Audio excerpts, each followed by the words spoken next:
It's no secret that I'm a massive fan of Final Fantasy VII. When I found out a few years ago there's a team dedicating their time and resources to remastering this game in a way that not even Square Enix has done, it totally blew my mind. So I recently had the great opportunity to talk to Suna from Suna Mods, the CEO, mastermind, creative director behind Suna Mods, the people dedicated to remaking and reimagining Final Fantasy VII. That's how I found about them. But they're also doing stuff with Final Fantasy VIII, Final Fantasy IX, and some other games which we'll learn about in today's program. Before we get to that, don't forget to like and subscribe if you're watching here on YouTube, or if you're listening on Apple and Spotify, don't forget to rate and review and follow the program. Really helps boost that show in the algorithm. I hope you guys enjoy this one because it's really interesting and there's so much to learn about Final Fantasy VII modding and everything else that goes along with it. Check it out.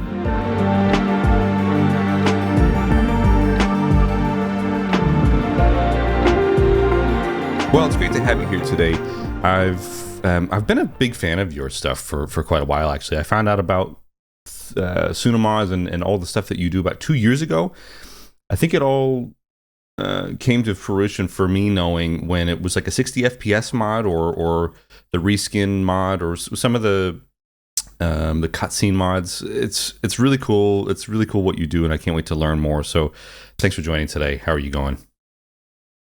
Not so bad, not so bad. No, I'm glad that you enjoy the stuff that we do. You know, it's always nice to talk to somebody that has used and enjoyed what we do, as opposed to somebody that's just asking questions to ask questions. You know, I've had quite a few that. Now, granted, they're nice interviews too, because they ask me things like "How is it done?" and explain things to me, Sure. and I enjoy doing that anyway. But it's a different style of thing when you talk to someone who's already kind of used it and gets it a little bit. Yeah, it's nice. Yeah, well, I was actually just playing with the Seventh Heaven stuff on my Steam Deck, OLED Steam Deck the other day, just because I haven't played it in a while and I wanted to see how it goes. And it's getting further optimized as time goes, because I actually tried to work it on Steam Deck about 2 years ago, and now it's even better. So it's great to see that everything's continually going in motion. But I suppose for context for the audience, I know who you are, but tell everybody who you are, what you do, what your position is. I think this is a really interesting thing that you do. It's really cool. Yeah. So I'm Suna, or Suna Mods, and I create mods for mostly Final Fantasy games. I started with Final Fantasy VII, the original one, back on the PlayStation. There's a plethora of different mods that I've created, and I was able to build a team around myself of people that share the same kind of dream that I do. So I have people that can do AI upscaling, people that can do 3D models. I've got a voice acting director, and we voice acted the entire game. We've upscaled all the graphics, like just about anything you can think of. Like if you didn't like the FF7 remake for any particular reason, you can build your own using our stuff. So that was kind of the goal. And then once we finished with all that stuff, we evolved into FF8, FF9. We're doing Legend of Dragoon, and kind of hoping to just go forever, with all the games that deserve that kind of love.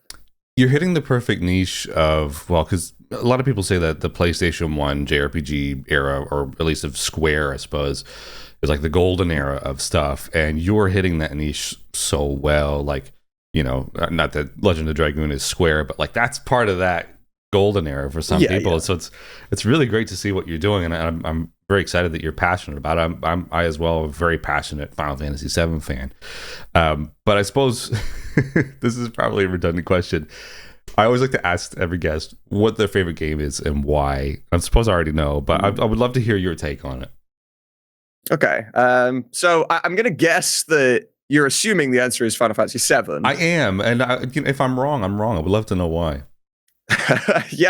So my favorite game is actually Final Fantasy IX. Oh, nice. I know it's not too far off. It's still Final Fantasy, but sure. But yeah, I've actually grown to hate Final Fantasy VII now, but that's only because I worked on it for like 7 or 8 years, But even so, no, Final Fantasy IX's always been my favorite. I don't know exactly why. I think it just resonated with me more as a 10-year-old when I first played it. It was a bit more childlike with the graphics and stuff, and the story kind of resonated with me quite a lot as a kid too. So yeah, it's one of those ones that people like to say are underrated in the series. And I suppose as an outsider looking in, I would just assume that Final Fantasy VII is your favorite. So that's a really good answer, a surprising answer. I like that. Yeah. So what sort of background do you have, like building up context for the viewer or the listener, like obviously you're the mastermind behind all these mods, but like what background do you have? At what point did you say I wanted to do this, and how do you use whatever tool set you had or learn to have to make all this stuff happen? Right. So, I mean, how far back do you want me to go? All of it. I want all of it. I want this to be super insightful. So please. Okay. Yeah, it's always good because I do typically get the same questions and I'm stuff, sure. and at that point, whatever. But I mean, the more insight and the more details I can give, the more interesting things are. Yes. So, yeah, I'm going to go back pretty far because it is kind of relevant to this as well. Please But do. I remember, I was born and grew up in England, and went to school there, did all that stuff, and I didn't really have PlayStation, anything like that. I was a very outdoor kid. I loved nature and playing football once upon a time. And then my grandfather, who lived in Ireland, which is where I live now, he sent me over a PlayStation 1 with Final Fantasy VII as sort of like the bundle game with the console when I was something like 6 or 7 years old. And at that point in time, I couldn't read correctly. So I couldn't really play the game without like a parent with me because they would have to read the text boxes to me and explain the story and all that. And it was typically my dad because my mom had no interest in video games. So my dad would be the one that would have to play it with me. But my dad worked most of the time and swapped between day shifts and night shifts. And he kind of stopped being able to do it with me. And that kind of caused me to just force myself to learn how to read.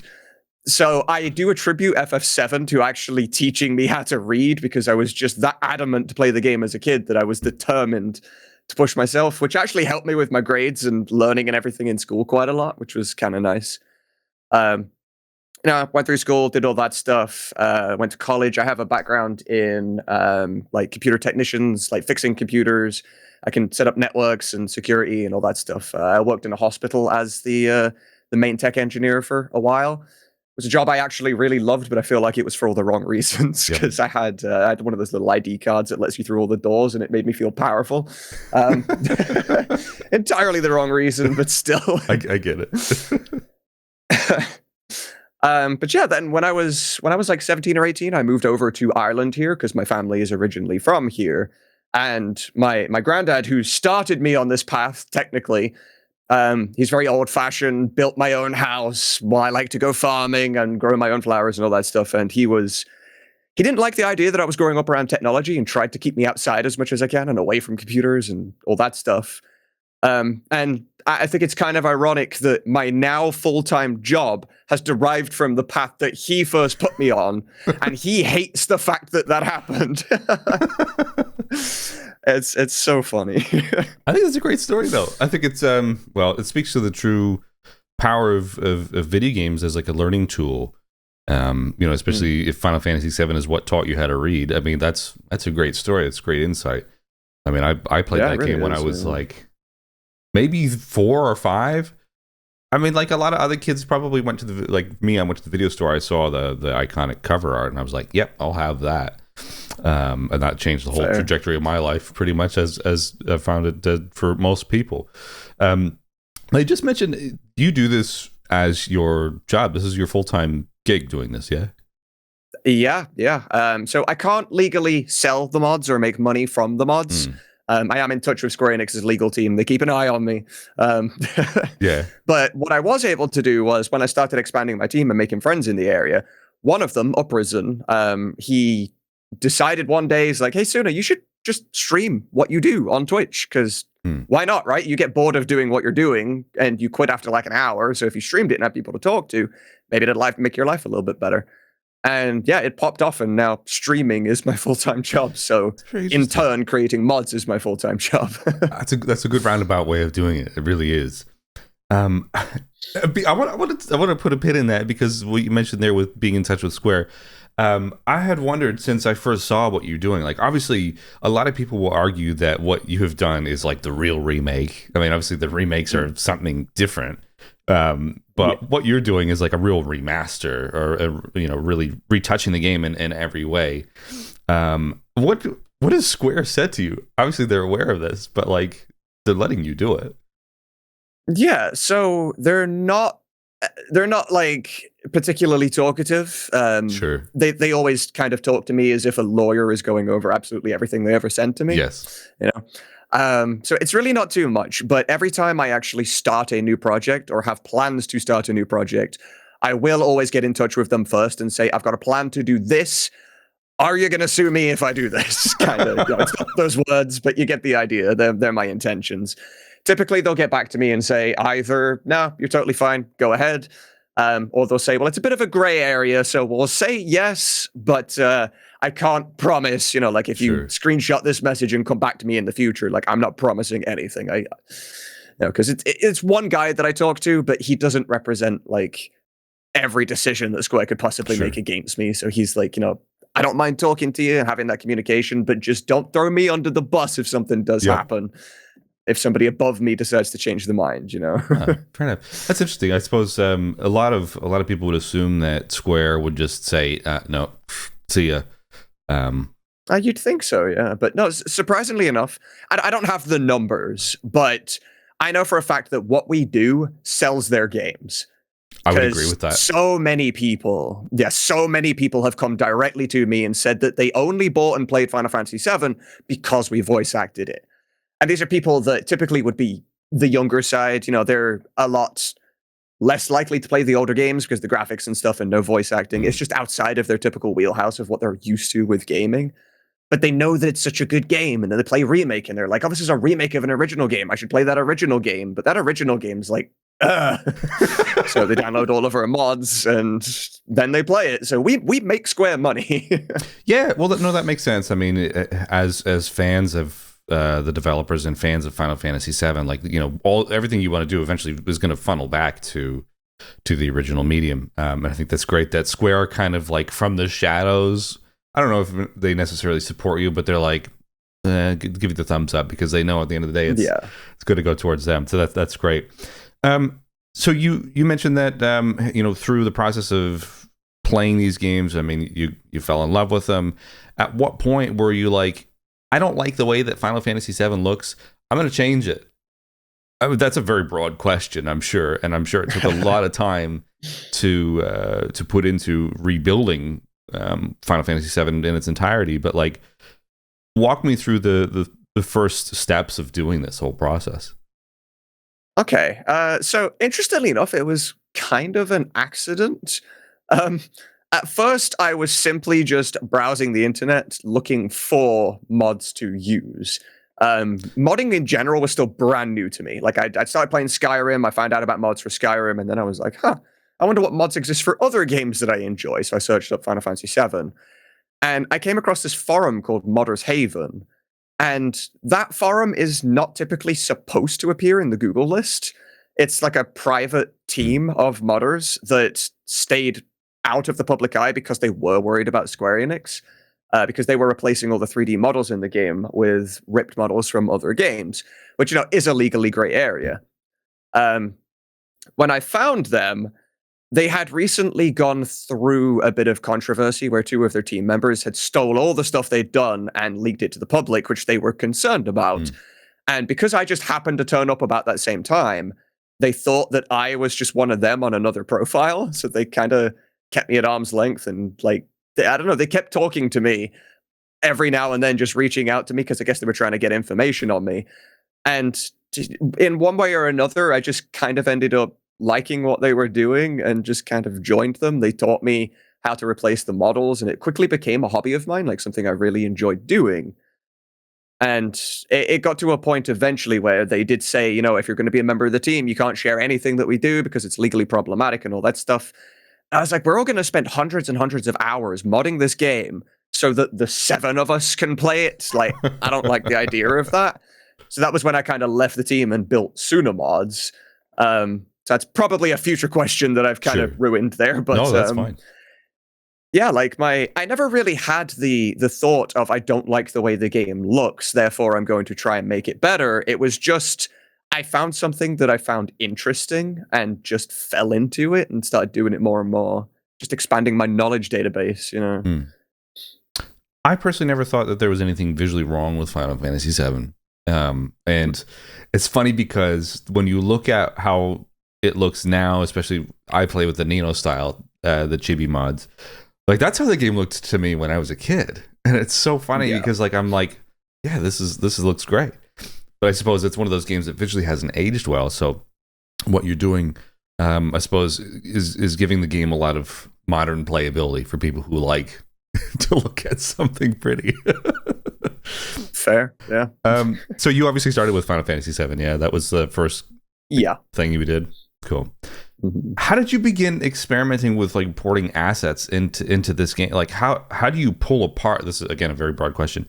How do you pull apart all of this stuff? You're working with the PC version for this, are you? Or yeah, it's the PC version. Yep. A lot of the tools that we use, the programs that were created from other people that I've never had the pleasure of meeting. They were in the modding scene before I was, so I don't have too much backstory on that and how it was made to begin with, but people were able to create programs that was able to like unpack the game's code and let you edit it in any way. The 3D model viewers that you can do all that stuff. I do wish I knew more, and I kind of wish somebody would come along now with those skills and remake those, because they're all 10 plus years old and they are a nightmare to work with. They crash constantly. Because they're all built in Visual Basic, which is a coding language that doesn't really exist anymore. Yeah.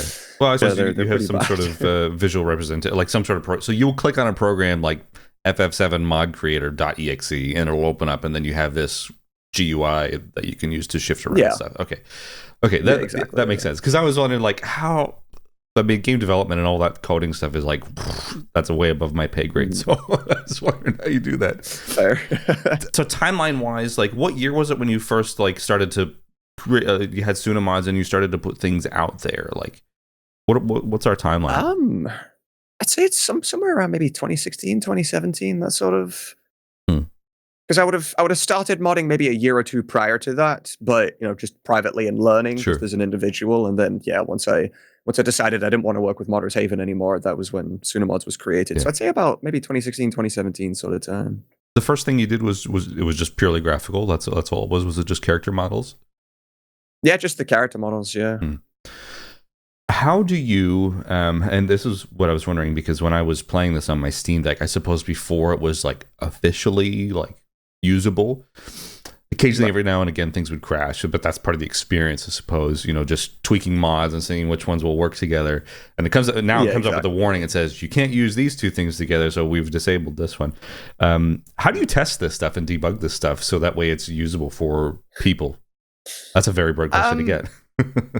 No, you're good. So a lot of it is helped quite consistently by the fact that we are a team. Like the premise of Tsunamods to begin with as well was that didn't like the idea of the way modding was at the time. I know I'm deviating a little bit here, but because like when I started modding, everyone was a solo. The idea of working with someone else was it was almost forbidden. Like somebody would post a music pack, and then instead of like 10 other people posting saying, I really like your music pack, thank you for making this, or hey, I've got some songs too, let me throw it in your music pack, let's work together. It's the next 10 posts would be, oh, I could do that better. And then they would try and do that. So when I created Tsunamods, I created a team of people that would work under one umbrella. We would all help each other. And because we all create our mods from the ground up together as a team, we can make sure from step one that they are compatible with each other.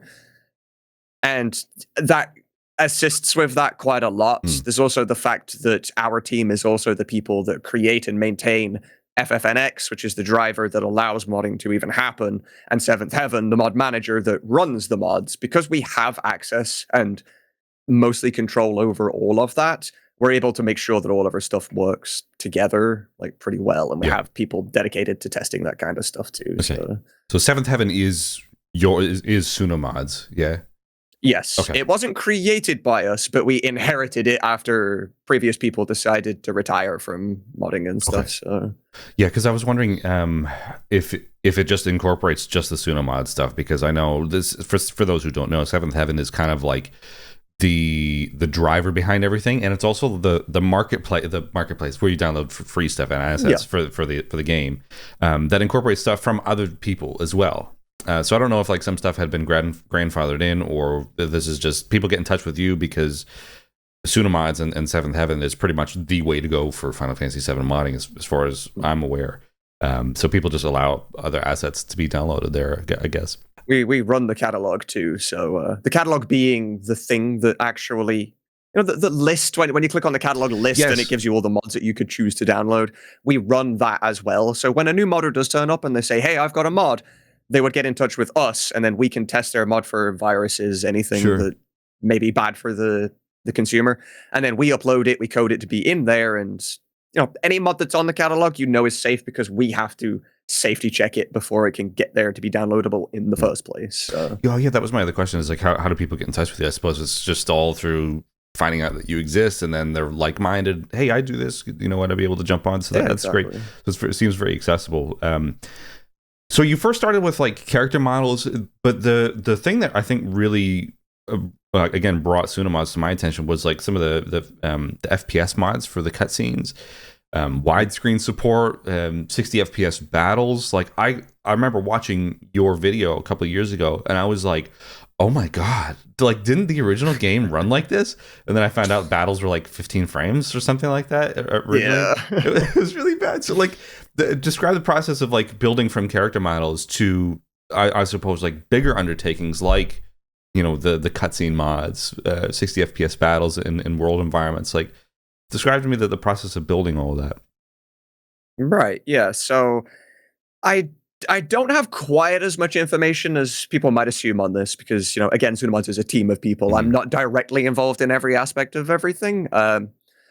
So True Odin is the guy that makes the FFNX driver, the thing that intercepts the way that FF7 normally runs and says, hey, here's a detour, go that way and read my code instead, which is what allows us to have full control over the game in the first place. And then as far as I know, True Odin, Vertex, and Cosmos were the three names that allowed the game to be widescreen and 60 FPS. I don't know entirely how that kind of stuff is done, which is why, as you said, you watched my video when I announced it way back when. I'm just as surprised, like I'm a regular player being told, here's a new mod that we created. I'm just like everybody else in that aspect. Sure. The sheer amount of comments that I got from people that don't understand, though, they're like, this guy looks like he's about to cry, like just because the game's running at 60 FPS. And I'm just there like, you don't understand, because that is how we remember the game being. Mm-hmm. And then I swear, once you turn it on and you enjoy it for an hour, turn it off again, play it. You'll turn it back on in 2 minutes flat because you'll forget so quickly how bad the game used to feel. It's ridiculous. Oh yeah, I know. It's one of those things that you remember it so differently, which is why like me playing the game with the Nino style chibi field character models and then the battle models, I'm like yeah, this is what it looked like back in 97 and 98. Yeah, sure. Yeah, exactly. Yeah. We just took what was in our imagination and made it real life. Yeah. Well, I suppose, like you're, with what you do, you're kind of like the director of operations or whatever behind Suna Mods. And because I have a language barrier with like how all this stuff works, I suppose it's perfect because we're kind of like, I don't understand how it works. You kind of like get how it works, but to some extent. So it's kind of like sharing that. So what, describe some of the difficulties that you've had over the years in doing this. I'm sure that there's so many of them, but like, is there a handful that really have stuck out to you? Something that a wall that you've really struggled to break through? Yeah, there's definitely been a few for multitudes of entirely different reasons on opposite sides of the scale. But I'd say the absolute biggest roadblock you'll ever come across doing something like this is just your own willpower, your own mentality. How many years do I want to do this for? And if you get bored of it, like I can't say for sure I'd still be doing this kind of stuff today if it didn't become my job, because you do just kind of get sick of it. And loads of modders before me have quit and left. And, you start to have a family and like all that stuff and different priorities. And it does stop you doing what you want to do. Outside of that, there's always the drama aspect, which can very much come into play as well. For anyone listening, I guess, originally the forum that you would go to for all of your FF7 mods was called Quim, QHIMM. And it does still exist, and it is still a main home of FF7 mods. But since Discord started being a thing, the forum kind of died, but now they have their own Discord server and stuff too. But what ended up happening was, as I mentioned earlier, that all modders are typically solo modders and they're all competitive and nobody wants to work together. We kind of broke the rule there a little bit, but in order to get there in the first place, we had to go through so much drama with other people that would say that they want to create something better than you, and you'd headbutt with them all the time. And then sometimes people would go out of the way and say, "Hey, I don't know how to do this thing. Can you teach me?" And some people on the forum would be like, "No, that's my information. I refuse to share that information." And then they would go around and ask all the different people, feel like outcasts and quit, and like a lot of that stuff. As well as that, for at least my particular position, one of the biggest things was the fact that I was trying to do so many different things on my own, and then which also led to building a team around me as well. Because take Echo S, for example, my voice mod. For the first 3 years, I was running it entirely myself. I was the director, I was the coder, I was the line injector, the beta tester. I found the voice actors, I was the caster. I did absolutely everything. And I didn't have skills in any of those subjects prior to doing it. Like, everything I have is experience through doing.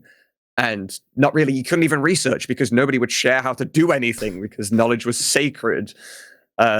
But then, yeah, once I expanded my team a little bit, I've got a proper voice director now who is a professional voice actor with access to everything in his own studio. And like, actually learning to offload some chores onto people that you share passion with, it makes such a big difference. I know it's like an anime cliche, like my friends give me power, but it's real in some places.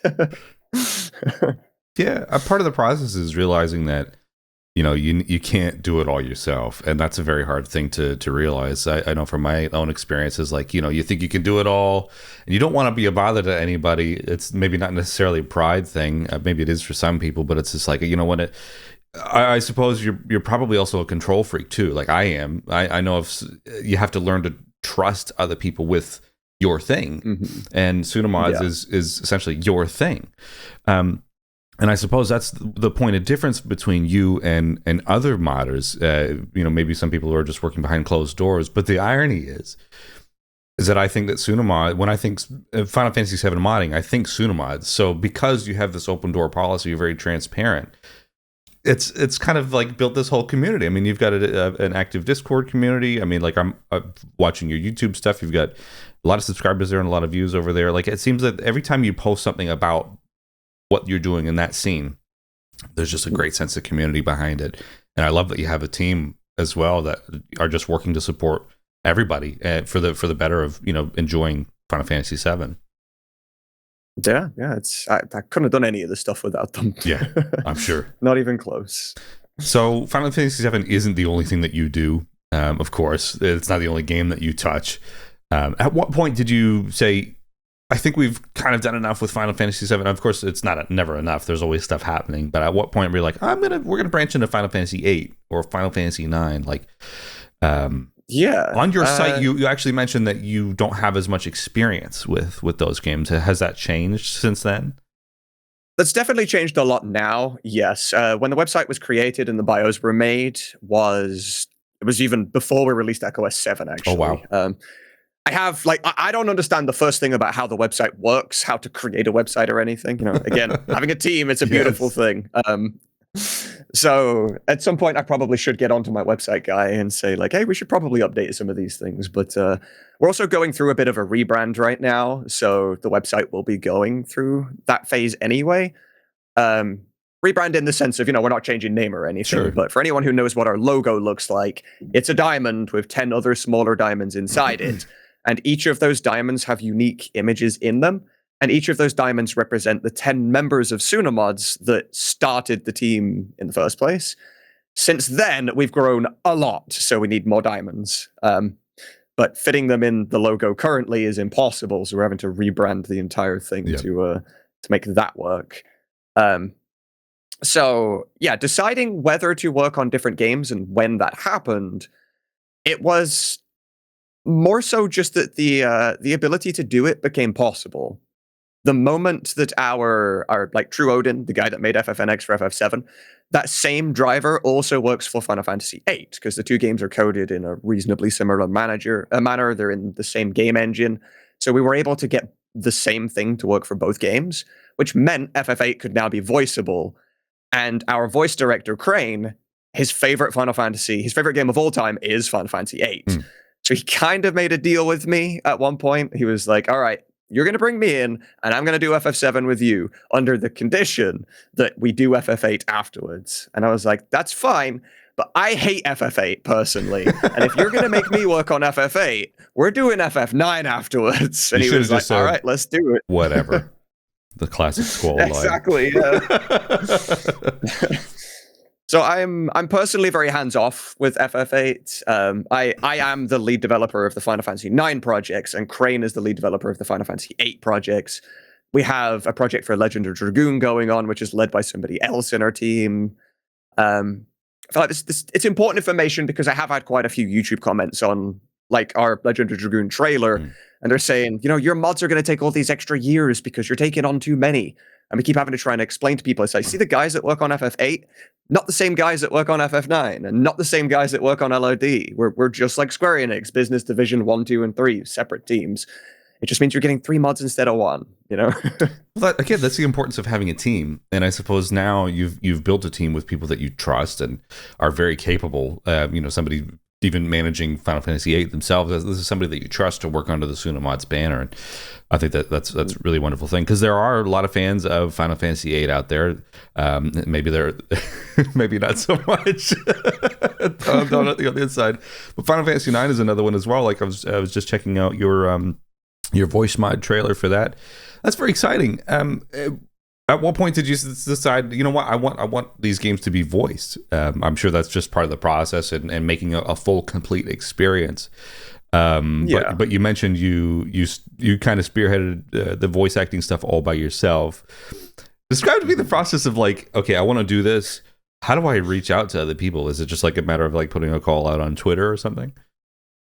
It was rough. So the idea of voicing the game originally came up because I was browsing the Quim forums and I found a post that was named Ultrasound Voice Mod Injector.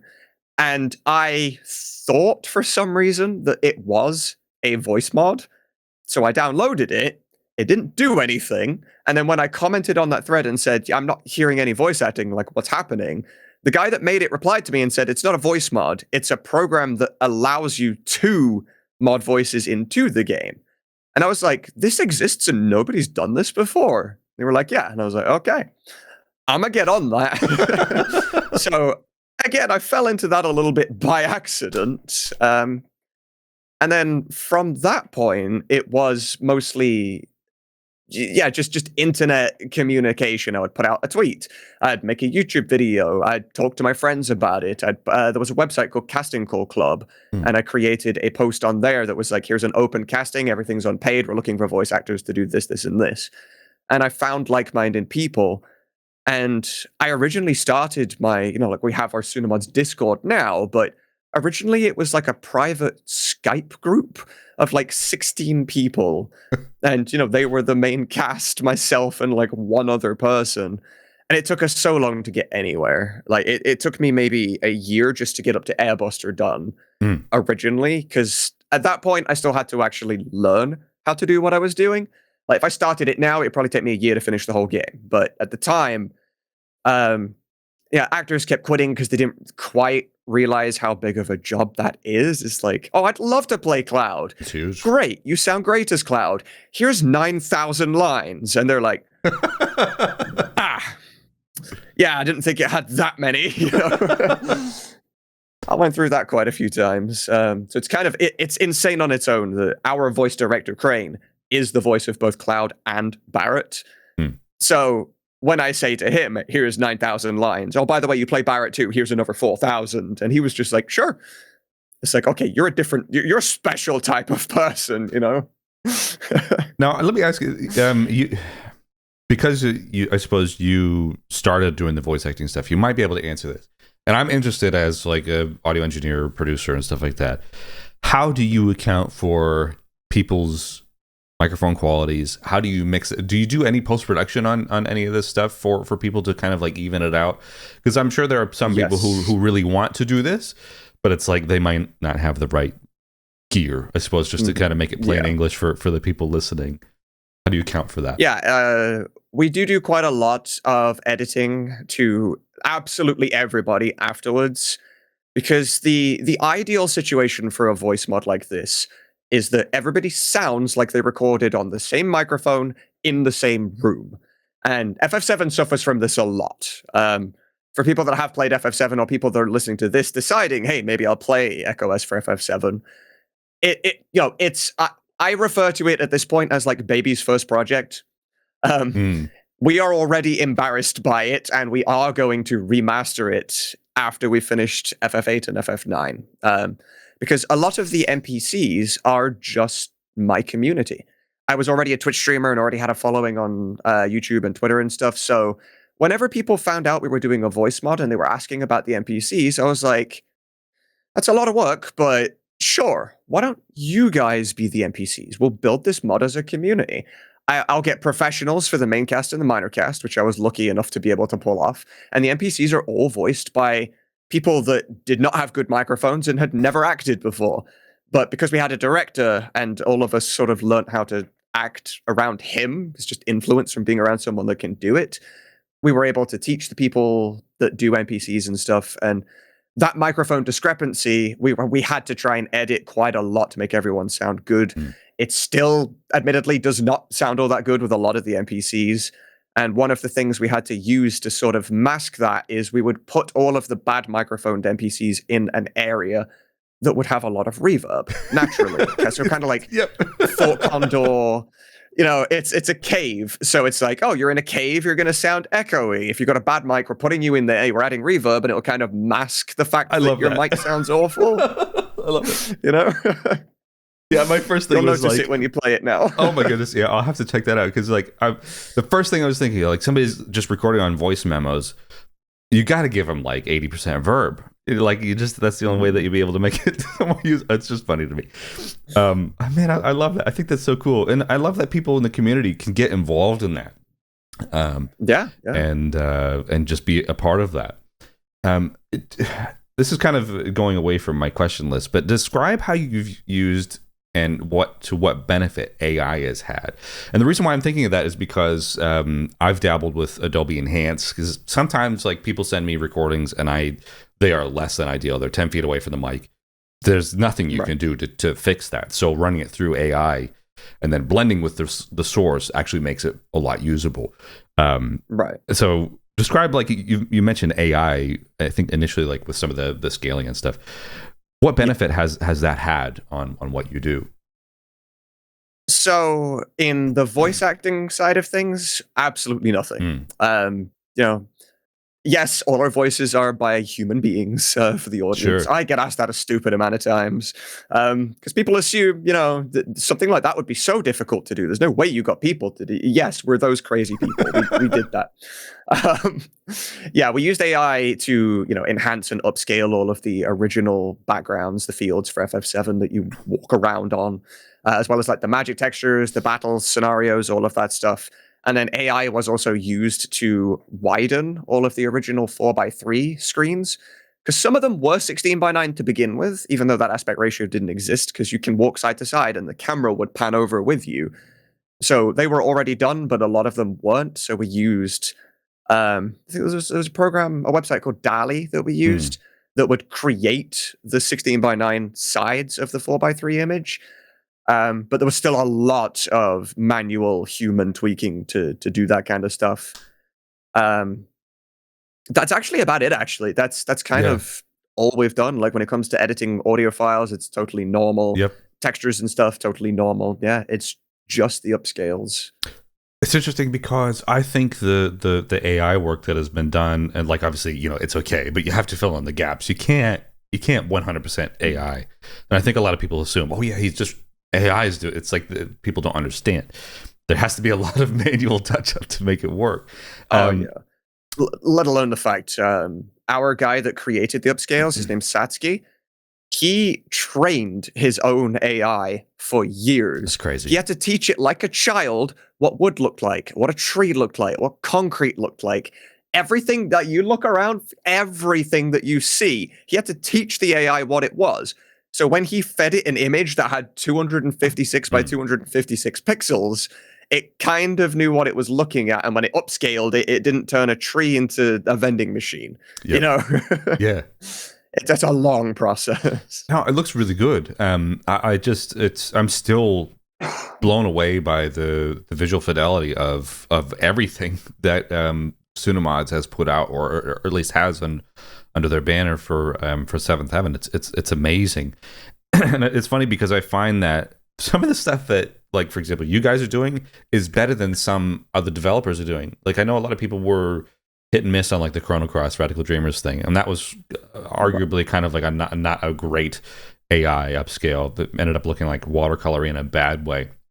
Whether that was like not having the source files or just not putting enough time and effort or whatever, I'll leave that up to the audience to decide. But I just think you can tell that you guys care about this game because you're putting like a lot of life hours into it, and it looks great as a result. What projects are you hoping to tackle next, or are you just trying to finish everything that you're doing now first? It is mostly just kind of get what we've promised finished first. We do inevitably want to try and find a multitude of different people with coding experience to just unlock the ability to mod other games. Like, take our Legend of Dragoon stuff, for example. There might be people watching right now thinking, how are you going to voice act Legend of Dragoon? It's a console game. It never came out on PC. And, valid question. But we found a team that's creating something called the Severed Chains.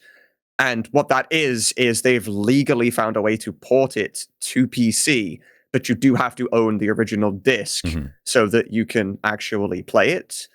And, their legal team is perfectly fine with them doing what they're doing. And they know that, just like we said earlier, the fact that it exists is going to make the company money. So, it's always useful. So we're going to try and just finish what we're doing and then expand more and, try and voice Chrono Trigger and Chrono Cross and Xenogears and all these other things. We've been asked so many times, can you model these other things? It's like, well, if it can be voice modded, it can be anything modded, basically. So we'll remaster anything. Sign me up for anything Xenogears related, man. I'm such a fan of that game.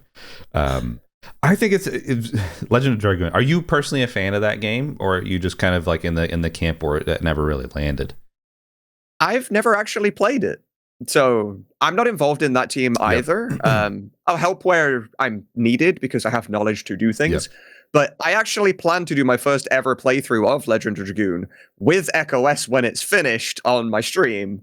And I know that the rest of the team are going to enjoy watching me play that. So I'll be sure to stay tuned because I think that's pretty cool. A lot of people, one of the people's major complaints about Legend of Dragoon is the voice acting in the game when you do your attacks. They're just it's very of the times. Of course, I mean, putting all the assets on a disc like that back then was a challenge, and then voice acting as well. So it's gonna have a little bit of B grade quality to it. So I'm interested to see how that's gonna go. Because we mentioned at the very, very top of the program, what's your opinion on the remakes? I know we're deviating a little bit, but how are you feeling about Final Fantasy VII Remake Rebirth and as a trilogy here? So I'm quite mixed with it. I'm gonna sound very contradictory here because people will go back and watch another podcast from years ago and be like, "Wait, you said that, but I swear years ago you said this," and it's gonna bite me in the ass here. But I originally started with the opinion of, I kind of hope they change the remake and mess with the story and do all this stuff because me and my team are creating the remake we actually want anyway. So I don't really care about this one that much. It just means we get two, Then I played Rebirth. It didn't go so well for me. I would go into detail and explain. I mean, I'm happy enough to do so. I don't know if we're spoiler free or anything. We'll go spoilers. I'll put a timestamp in there so anybody listening, if you don't want to hear spoilers, I'll inject a timestamp here to fast forward to. So, please, I'm all into it. I'm all into the Rebirth and remake stuff. Spoil mode. Okay, good. So I think my opinion, it differs quite a lot from when you would ask a regular player or a content creator or something why they don't like it. They've all got this myriad of reasons as to why. But because we work on specifically voice mods, we look at it from an entirely different perspective. And the voice acting in the game is phenomenal. It's not like I'm gonna dunk on that, but let's say, for example, we'll take the Dine scene. The Dine scene was already a little strange, with specifically the weird arm that he gets out of nowhere that No never gets an context for that. explanation. That was odd, but a lot of people really enjoy the Dine scene and they enjoy the changes. But when we sort of deep dived into it, we thought they totally destroyed the scene. And one of the reasons for that is, and I have to go back and sort of start on the beginning here, in the original game, Dine is the person that basically runs Corel Prison, right? He is like the head honcho of everything. And he treats Corel Prison as if it is hell. And everybody that is there, no matter what their crime was, they are guilty. In one way or another, they're guilty of something and they deserve to be in his quote unquote hell. In Rebirth, that is not the case. He's just some random crazy guy who happens to be there. And that removed a lot of power from Dine, because the only way you can get out of Corel Prison is by winning a Chocobo race. But the problem is, in order to get to the Chocobo race, Dine has to tell you you're allowed to do it. And in the original, Dine's the sort of guy like, no, absolutely not. I don't care who you are, what you've done, you're not leaving. This is my hell. You are a guest of mine and you're staying here for the rest of your life. They removed that from Rebirth quite a lot as well. And the way that my director put this was that he went from somebody who had passion and revenge into more of just a everyday homeless guy in LA, because he was actually insane. He was seeing things and whatever else. The actual fight between Dine and Barrett, it still kind of made sense, but it felt a bit lazy in the fact that, like, they were friends, they were walking outside the building, he's seeing Cloud's eyes, and then he's just like, oh, you're still working with Shinra, now we have to fight. It's a little bit lax, whereas originally, like, he does want to destroy everything. His lines is that, like, I want to destroy every bird, every building, every tree, I'm going to kill every person on this planet, and then I'm killing me. I'm done with everything. And then the moment he says, like, I've got to take Marlene to her mom, who is in heaven, which is, the way of insinuating I'm about to kill her, that's when Barrett's like, all right, I was prepared to give my life for this scenario. I was going to let you kill me to make you feel better and justify the pain that I caused you. But you've threatened Marlene. Game over. We're fighting. Which was so much more impactful than just, Agree. Oh, that guy has Mako eyes. We must fight now. As well as the fact I feel like they ruined the scene quite a bit, just that we moved instantly on from that to Palmer turning up, laughing at you, smacking his ass, all comedic stuff. It's like, bro, you didn't give me a second to enjoy this heavy scene that literally just happened.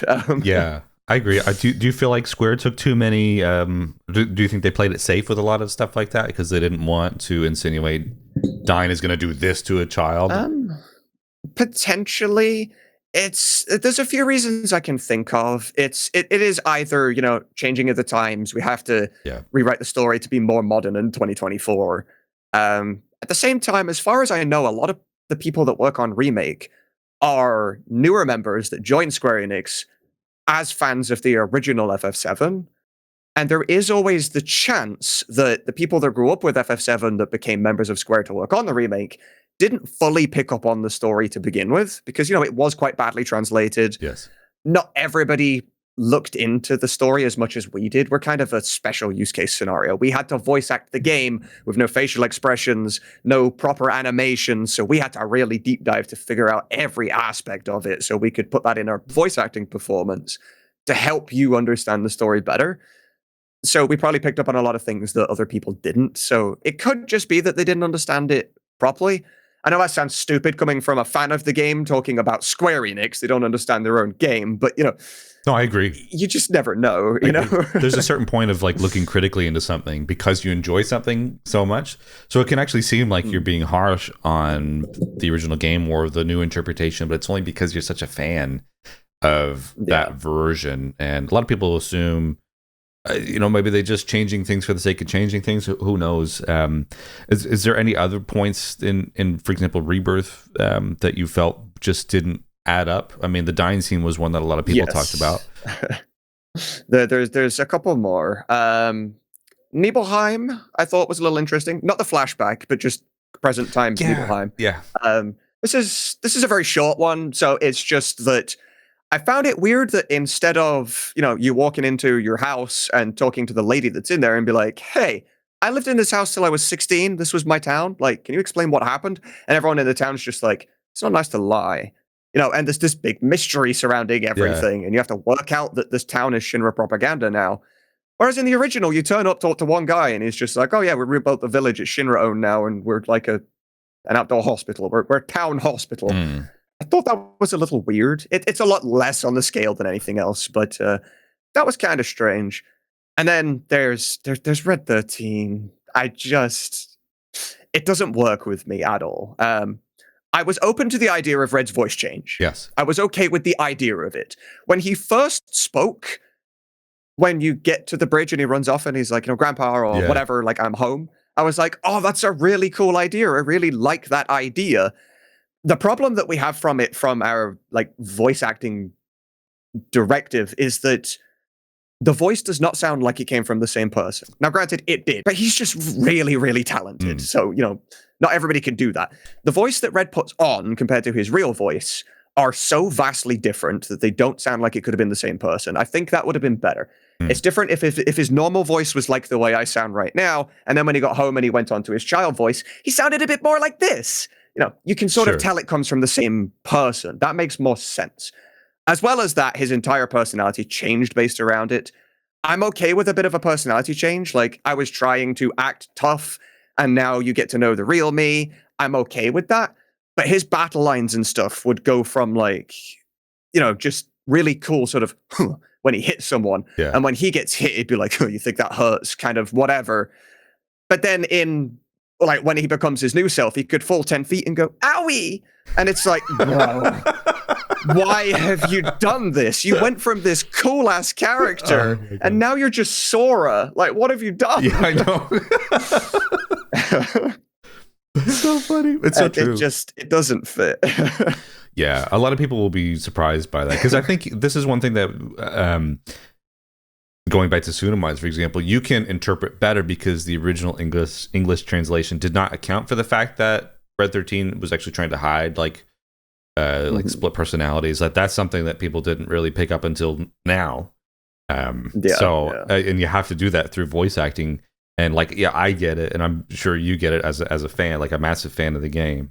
But a lot of people will play this and be like, "Why does he sound different? Why is he?" Like, that's something that I think isn't going to land with a lot of people. Every time. Yeah, I know. Like, once we got out of Cosmo Canyon, I was like, I really hope he decides to just not be that version anymore. Yep. It wasn't. Sure, I eventually adapted to it and got used to it. I don't like it, but I'll deal with it. But also, I found it really strange that from time to time, there would be a single voice line that swapped voices. And I was like, is that intentional? Is that a bug? Like, what is this? I noticed it as well. It's so odd. Yeah. It's funny because, like, being fans of the game, you can critique it so much because you love it. And I suppose even on your accounts, I mean, you're so attentive to the game because you've literally gone through the entire game, not just playing it, but like the depths of the game, and then trying to understand the context of original lines and giving those character. It's very, very interesting having done that. I suppose, as one final question, what advice would you give yourself if you were to give yourself advice maybe 10 years ago before you started? Like, what's one big takeaway you wish you would have known back then that you know now? Okay. There's a lot of things that would be off the table. For example, I can't just transfer information to past me. If I was to just pick a sentence, honestly, I think I would just tell past me to email Crane sooner. Crane being our voice director. I know that's kind of a lame answer, but until I met him, the voice acting stuff, as much as I was ready to take as many years as it was going to take, the mod would have turned out terrible. It would have just been awful because we had no director. I just let the voice actors do what they were doing. And I just accepted whatever because I thought, I'm a nobody. At that time, I had no followers, really. I was like, nobody's going to care about what I'm doing. These people are working for free. They're going to do thousands of lines. They were probably all going to quit at some point, or I'd get a bunch of comments saying the mod was terrible, and then I would have quit. But the moment I found Crane, I couldn't believe it. He had a YouTube video of him doing every male voice in Final Fantasy VII. And he fit every single one of them. I was like, this guy's so talented. I want this guy to work on our team because I was scouting for a new Barrett at the time. And I emailed him. I was like, he's never going to email me back. But if you don't try, you don't get, you know? And then he replied, and he's told me to this day, the only reason that he said yes to joining our team was because I named the mod Echo S. He picked up on that thing. And for anyone who unaware, the reason I named the mod Echo S is because it's an abbreviation of Echo Screen, which cures silence, which is what we did by adding voice acting. It's very smart. So he heard that and he was like, this guy put thought into what he did. So I cast him as Barrett. Then our Cloud quit and he was like, yo, can I play Cloud? And I was like, yeah, but do I have to, like, I'd have to get a new Barrett if we do that. And he's like, no, I could play both. And I was like, okay, I don't know how you're going to do that, but sure. And then he did that. And then once I realized he was the one voice actor that I had at the time that was like professional level, because I'd spent a year getting up to Airbuster. And then I hired him, gave him all his lines. He had him back in like 7 hours. I was like, what? This is uncanny. How are you doing this? I want you to be the voice director. And he was like, are you sure? Because I'm going to fire everyone. And I'm going to use my own voice acting studio. And that's why Echo S sounds as good as it does. Yeah. So yeah, my one bit of advice would have been when I started, email that guy. He saved you. Well, I think what you do is really awesome. And for those who are watching or listening, please go check out Suna Mods. It's very accessible, very user-friendly to set up. Everything is walked out for you, even if you're playing on Steam Deck. I mean, like the new Steam Deck installer is very easy to do. Because there's a version now specifically for Steam Deck that's like plug and play. The prior version wasn't as easy, but still, everything is just so great. Everything is so well packaged together, and it's always continually in development. You're always refining it, and I like that. I don't know if there will ever be a point where you're like, okay, this is perfect. We can finally walk away, because I'm sure something will always come out where you'll want to tweak it. It's a work in progress, but I think that's a testament to your passion for the games and your talent to contribute to creating all these different things, and then your team as well. Obviously, I'm only speaking with you today, but there is a giant team, as you've spoken to, that is makes all of these things possible, and it's really great, and I have a lot of respect for that. So thank you for what you do as a fan.